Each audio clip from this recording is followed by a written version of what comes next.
If you've ever found yourself saying, I trust my team, but still feel a quiet pull to check, follow up or step in, this episode's for you. Not because your trust isn't genuine, and not because your team isn't capable, but because there's often a subtle tension that shows up in leadership, where trust exists, and yet something still doesn't feel right, and it's hard to explain why.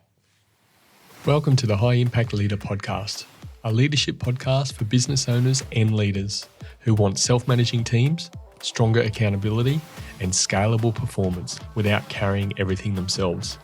If you're ready to focus on leadership design, not just effort, you're in the right place. Now, I hear versions of this all the time. Leaders who genuinely care about their people, who've worked hard not to become controlling, who don't want to micromanage, hover, or erode confidence. So they give their team space. They assume good intent, and they trust people to do the right thing. And most of the time, well, things are fine. But not always clean, not always consistent, and not always the way you'd hoped. You notice the small things. Work that lands slightly differently depending on who does it. Outcomes that are mostly right, but not quite aligned. And moments where you think, I probably would have done that differently. And instead of addressing it, you tell yourself, it's okay, I trust them. And this is the quiet inner conflict. This is where it gets uncomfortable. Because on one hand, you don't want to tighten control. You don't want to be that leader, the one who corrects everything, the one who creates dependency. But on the other hand, you feel responsible for standards, for outcomes, and for the overall shape of the work.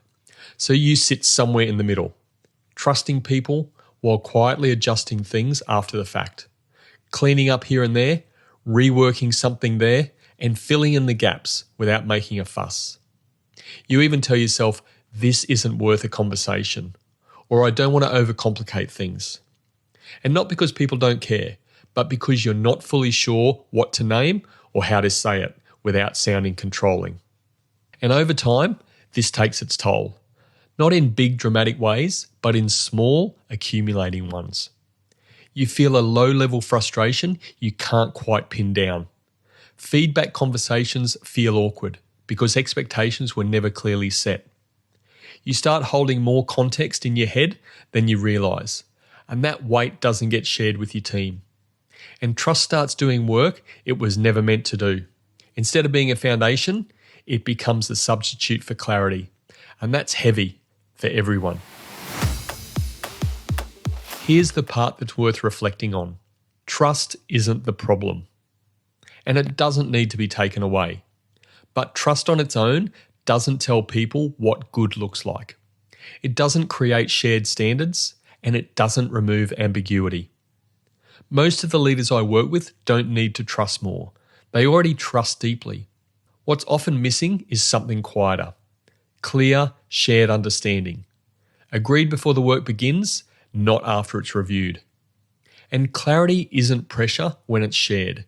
It's actually relief. So here's some questions to sit with. Where might you be relying on trust to carry things that clarity hasn't yet defined? And what would you change for you and for your team if expectations were clearer without becoming tighter? No action required right now and no fixing needed. Just bring your awareness to these two things. And this tension between trust and clarity is something that we spend a lot of time on inside the High Impact Leader Club.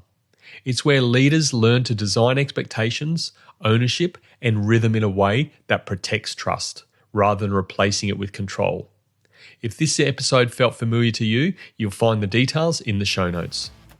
Design your leadership, build your team, lead with impact.